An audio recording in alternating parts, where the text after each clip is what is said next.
Hello, everyone. Welcome back. I'm Alan Herrera, and I'm here hosting another episode of AFPC-USA's Foreign Correspondents Talk Series 2024, where I, in my capacity as the leader of AFPC-USA's editorial operations, have the opportunity to meet with foreign correspondents who share their stories with me. They share their stories, they share their experience, and it's always a very wonderful, very educational experience for me and very enlightening all the time. And today we're doing something a little different. I am interviewing one of this year's scholarship awardees. So with me today, I have Chris Caurla. He is an award-winning multimedia reporter with a focus on on-the-ground coverage of social justice issues. He's worked in multiple countries, including Italy, Germany, and the United States, contributing to international investigations published by multiple outlets. And as I said, he is one of this year's scholarship awardees, and he will be presented with this prize at the Foreign Press Awards ceremony to be held at the National Press Club in Washington, D.C. on December 4th. So I will give him the floor now. But thank you, Chris. It's wonderful to have you here with me. Thanks, Alan. Thanks so much for the introduction and nice talking with you.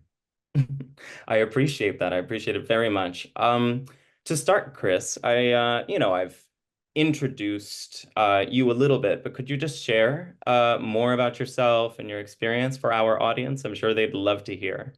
Yeah, definitely. So I think that I come to journalism from a pretty unusual path. I did not know that I wanted to be a journalist when I was a kid. I didn't even know that that was an option. My parents were not journalists. I grew up in a very small village of 150 people on top of a tiny mountain in Italy. We didn't have journalists. That was not even a career option, really. But I knew that I was interested in a little bit of everything. And when it came time to decide what to do for my university, I had a real time deciding because I wanted to study a little bit of this and I wanted to study that too. And so in the end, I ended up choosing communication just because I could try different subjects. And so for a while, I think I was really trying to uh, get my feet wet in as many different pools as possible. And only later on in life I decided that I realized that there was a job that would allow me to do precisely what I was interested in, and that was just exploring and talking with different people. And then that's when I eventually arrived to journalism, but not even immediately. I went through another few careers, and then only then I arrived at this, and I'm pretty happy with where I am now, I would say. Oh, that's excellent. I myself have had a very unorthodox journey getting, into this field, but just out of curiosity, like what were some of these other things that you did before you landed in journalism? Ooh, so the least professional ones are just things that I did to pay for my studies. So I cut salami in a deli. I worked as a barman. I was lifting boxes in a storehouse. Then lately I got to more professional jobs. So I was selling advertising for a radio station, which was actually an interesting job because I had to travel the country and talk with interesting companies, CEOs. And then, but it didn't have that. I didn't feel like while doing that job I was contributing to society in an especially important way, and it wasn't political at all, and it definitely wasn't very creative. So that's when I decided to switch to filmmaking. I made a horrible short movie that hopefully no one will ever see. I hope that's not somewhere on the internet still. And although it's a regrettable disaster, I learned how to video edit. And through that skill, excuse me, I found a job in a media and event company in LA, where initially was an internship and then it turned into a paid position. And that's what got me into filmmaking, which was something that I was and I still am very passionate about. And so I started to make movies and record people and do my little short documentaries. And that, but for me, it was a little difficult because, well, there were various things, but I think the main problem for me in that career is that I just couldn't come up with fake stories. All my stories were based on real people stories. And so at some point I was like, but maybe what I really want to do is actually just become a journalist. And at that time, I was also very interested in politics. I grew up in the Berlusconi era, which was a difficult period in Italy, and also post the financial crisis, which was raising really difficult and interesting questions about geopolitics and about how you run a country. Young people like me were struggling. We had 50% unemployment in Italy at that time. And so there was all these motivation for youth, I refer to. So there's all these factors. And then there was my ability to finally also be able to tell stories. And I thought journalism was a good way for me to combine my interests and my skills. And that's when I finally switched to journalism. Oh wow. Yeah, no, that's quite the journey. And I appreciate hearing that as somebody who loves films. Mm. Loves films, yes. I have shared many times. People who have seen this series are probably bored hearing me say it, but my first loves were always fiction and poetry, but filmmaking in particular. So my career initially started in film criticism. Oh, So wow. yeah, so it's magical. If any foreign correspondent here who's watching and listening to us today wants to have a conversation with yours truly about art house and horror and this and that, like I'm their man. So you and I Nice. clearly have some very interesting conversations on this topic. So, but there is something to be said about like the thing about filmmaking, right, is that it teaches you, I suppose, right, the power of harnessing a story, right? Using the medium to tell stories. That's what I always found exciting. Watching movies, even if I didn't end up making them myself. Mhm. Where did you, I suppose, given what you were saying about like getting into filmmaking and then how that influenced your journalistic career, where did you take your inspirations from? Oh, that's a very difficult question. I mean, in terms of filmmaking, I always loved Truffaut. I really don't know why, but maybe just the personal way in which he was telling the stories. It were really, really got me. At the time, I also really loved Nolan's movies. I don't really like them so much anymore, especially the last ones. I don't know, kind of lost his shine for me. I don't know why, but up until Inception, I really loved his movies. And so, yeah, a little bit of a weird combination between old directors, especially Italians ones like Antonioni, and maybe newer ones. Yeah. So that was probably the way in which, yeah, I don't know exactly, but yeah, that's probably how I got into filmmaking, just looking at a bunch of movies all the time. It was also just because, I was reading all the time. I was reading all these books for university and for my studies. And I would get back home, I just didn't want to read anymore. So really that got that passion out of me. And so I started to watch movies instead, just to mix it up. And that's probably how I ended up liking movies that much.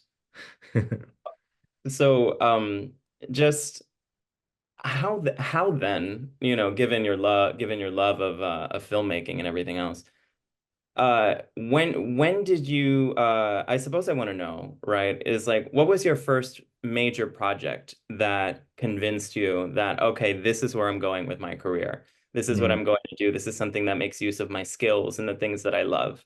What was Mm. it for you? So I was in Milan at the time. At that time, I already decided that movie making wasn't for me. Um, there's a lot of things to be said about the movie industry that are just maybe not as shiny as you expect. You're just a tiny clog in a big machine, and it's not as creative as you would imagine unless you work on your own independent movies. And that just wasn't what I was hoping for.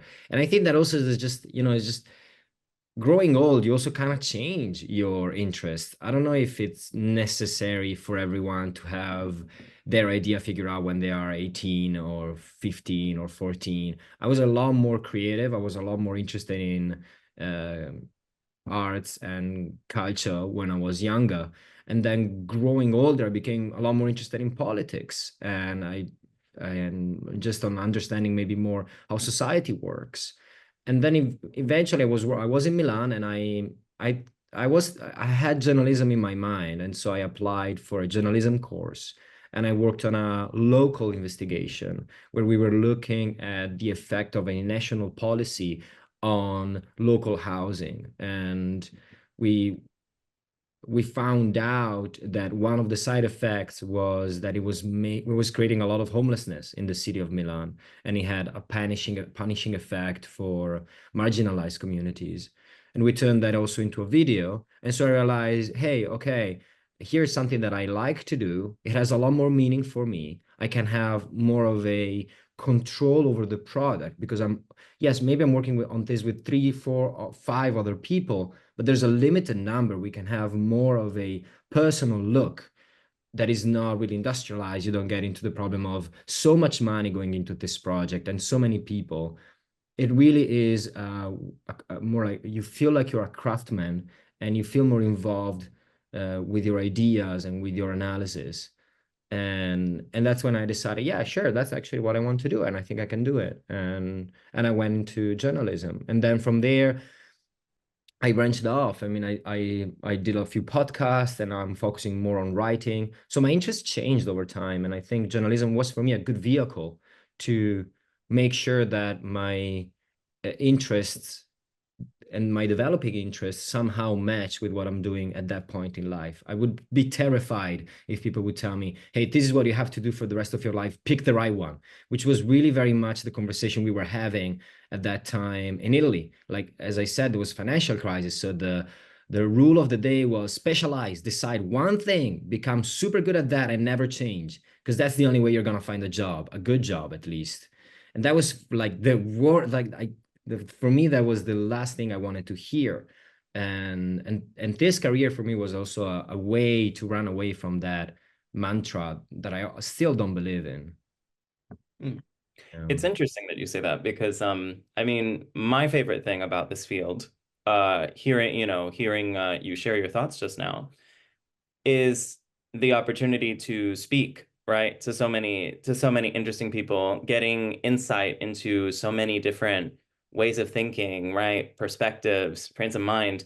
It's never static, right? It's never static. You see that there are opportunities to speak with people and get stories and listen to them, give them the space to be seen and to be heard. I find that so exciting, and that I saw, I suppose, much like you, that didn't exactly exist, Mhm. in other avenues. I know that my family is very disappointed in me for not being an accountant or something. Yeah, All they are. things an accountant they wanted. Yeah, Why an yeah. accountant? Yes, they are. And I'm not hating on accountants. I've met some cool accountants, but no, that was definitely, it was definitely not for me. And but I see what you're saying because, you're describing just so many things, right, that bring people into this field. In your case, right, you're mentioning a financial, a financial crisis, and that is the sort of thing that really it forces you to look inward, right? It forces you to reflect on who am I and what is it that I want to do. And I mean, it's pretty clear to me, of course, right, that you've made this indelible mark on the field already. And I could you tell me then, just how did your confidence develop over time? Did you have are there people, for instance, who helped you along the way, who gave you some wonderful support and helped you come into your own? Yeah, so good question. It really built it really built over time, I think. I think an important step in my career was when I joined Deutsche Welle, which is Germany's international broadcaster. And just the feeling of being in a major international broadcaster really helped with my confidence. So that was an important boost in my self-worth reflections, I guess. Um, at the same time, I also think that because one advantage that I had for me was that I hadn't done what a lot of the other journalists had done. I didn't have any colleague who came from filmmaking and who could also do motion design and could also, just jump on that tool and do that thing. And having, well, slowly, it really took me a long time to accept it, but the fact that I didn't have a orthodox career turned into an advantage because I could I could just do things that other people could not do. I also could not do other things that people could do. So I didn't know how you could how I had no idea how you interview people. I would just jump in and try to talk with them. I didn't know there were techniques or ways in which you should behave or not. But at the same time, I also had other strategies and other expertise that I had developed in other fields that I think helped me slowly grow in confidence. Yeah. And then, of course, just working with a awesome journalist does that too. So I was lucky enough to work with a lot of really impressive people.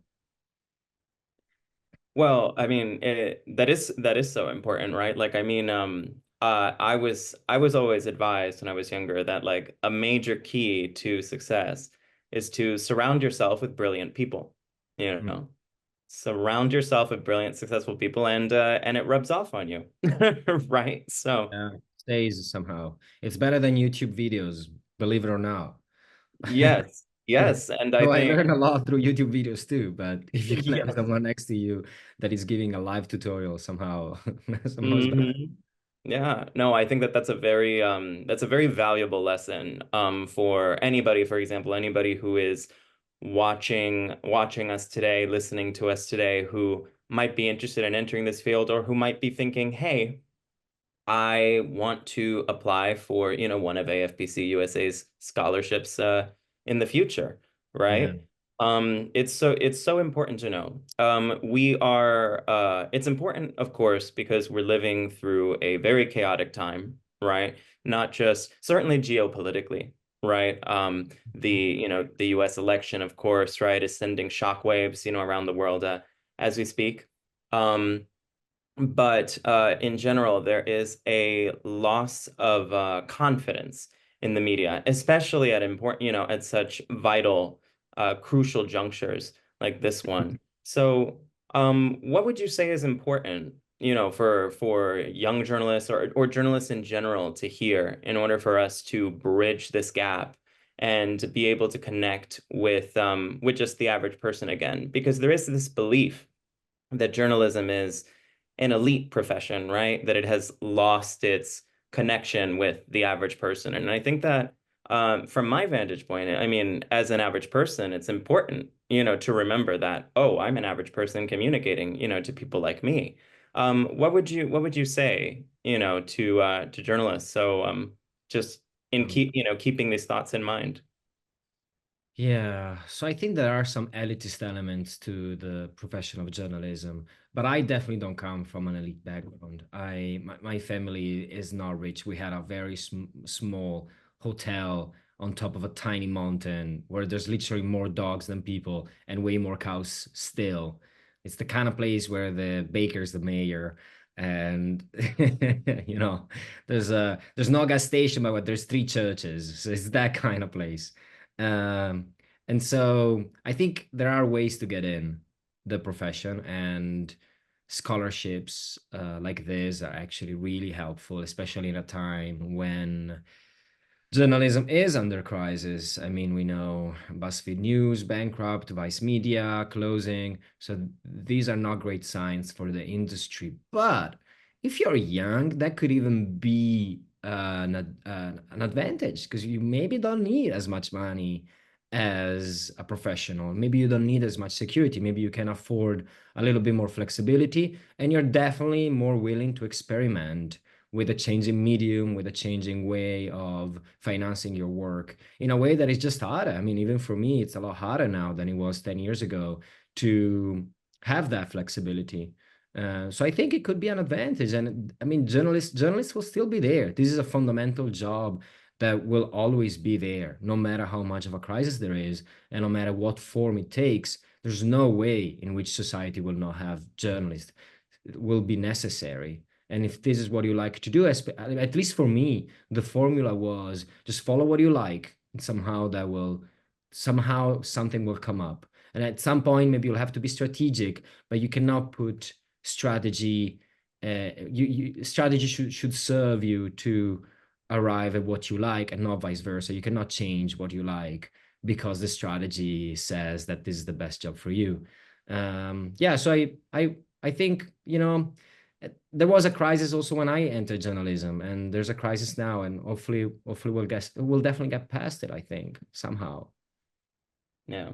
I think we ultimately we need to lean, we need to lean on each other and support each other because it's hard out there. It is, because at the end of the day, right, um, we're not just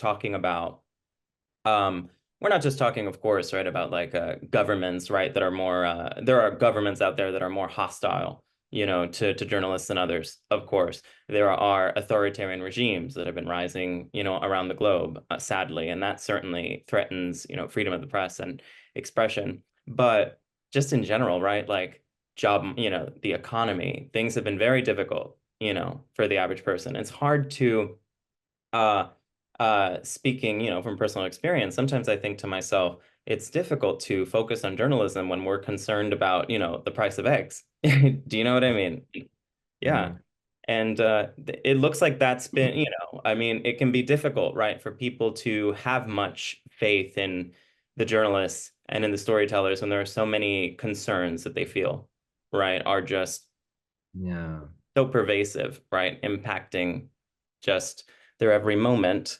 So, I But mean, that's good oh, for like in the sense like there is no topic that is not relevant for journalists. I'm sure you can write an incredible piece about eggs. Yeah, I read this story about this journalist who broke her knee, and she was like, "Damn it, that really sucks." But at least I got a good story out of it.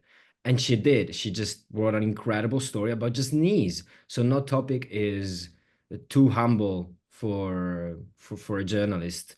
And I mean, I think people will still want to read, will still want to watch, will still want to listen to our stories, even more maybe when times are hard than when times are easy. I like that. I like that. I appreciate that perspective because you know, it can be hard, the average person, right? We all have days where it's like, oh, okay, we have to work, we have to do this, we have to figure out how to get, food on the table. And yet there's still a fascination with telling stories and sharing stories. And we are very privileged people, we're very fortunate people in that we enjoy doing that, right? Imparting that. And that is, of course, a major reason why we're here today, right? And and celebrating you and celebrating your work. Um, so, now that you've received, you have received this award, you will receive it, of course, in person, at our award ceremony, December 4th, again in DC at the National Press Club for anybody who's watching and listening to us today. Um, how did you feel, upon knowing that you'd been selected, and how do you see this award affecting, right, like your plans for the future? It was a great feeling for many reasons, but especially two. On one side is that the symbolism of winning an award from an important organization like yours, it just makes you feel great. You're like, okay, well, it's always nice if someone values the work you've done, and that helps you. That helps you with self-motivation. And then there's the more practical monetary aspect. It will help. This is definitely an important help at a moment in which I am trying to improve my career, change that a little bit. I've been focusing mostly on videos and podcasts, and I'm trying to write more, and this helps me in that transition. So I'll definitely, it was a great feeling, and it's a great help. And yeah, I can only wish for more scholarships like this. Well, we are thrilled to support you and support all journalists out there who are just who continue to get out there and put in great work. And you certainly have, Chris, and I must commend you because it's been such a pleasure to learn more about you. And certainly, it was a pleasure to read your application and to just get an insight into what makes you tick, right? What makes you tick, what, the things that keep you going. You can tell so much about a journalist by the stories that they like to tell. So I suppose, in closing, before we finish this today, Could you perhaps share, share with our audience what are your favorite stories to tell? What is it that you love to what is it that you love to read when or watch when there's some great piece of journalism out there? That's a very good question.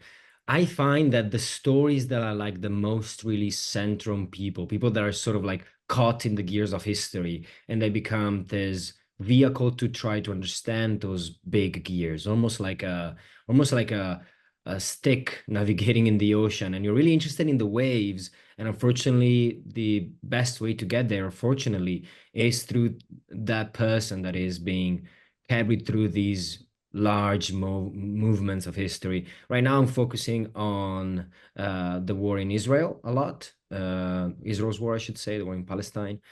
Yeah, that's my main interest at the moment. So I'm reading a lot about it. There's videos are not that easy to watch, so maybe articles are a little better in this period. Yeah, and I also really enjoy the work of foreign journalists. So I like that collaboration between uh, a journalist that is not from that area and local journalists. I think that there's so much richness to be done when that happens. Obviously, no one likes parachuting journalism, as it's called, where you have this external journalist coming in, reporting on a story, and then flying away. But I think that there's still value for external observers. They're so important. And often in the combination between local and international, you really have exceptional journalism. That was my experience in Italy. One of my mentors right now, he's American, but he wrote a lot about Italy. I'm referring to Alexander Stille, and the way he reported on uh, mafia and on the years of Berlusconi. I don't think that maybe no other Italian journalist could do that because you needed an external eye to see what was happening. And also, I think what was my most important work so far, it was an investigation on um, RAB, which is an elite unit of the Bangladeshi police. And we worked on that with Bangladeshi journalists. And that combination of it's very hard for them to talk about this because they lived in a regime that would not allow them to publish these stories. And international journalists that come to this with an eye also to what the world knows, doesn't know, what context it needs to understand the story. I think that that's really a fertile ground for really impressive stories, and that's probably what I'm trying to do right now. I would say that you are succeeding and you are only going to, it can only go up from here. And that's saying a lot considering just the scope of this recent achievement. We are very, very proud of you. We're very, we're very happy and will be very happy to present you with this award, come December 4th. And it is always such an honor for me to get to speak with people like yourself and just get to hear, their stories. So, I really appreciate your time today, Chris. Thank you for giving me more insight into who you are and the stories that you like to tell. And I really appreciate just having you here with me on the latest episode of our series. Thanks so much. I really appreciate it. This was a fun conversation and I really enjoyed talking with you. And I'm looking forward to meeting you on December 4th.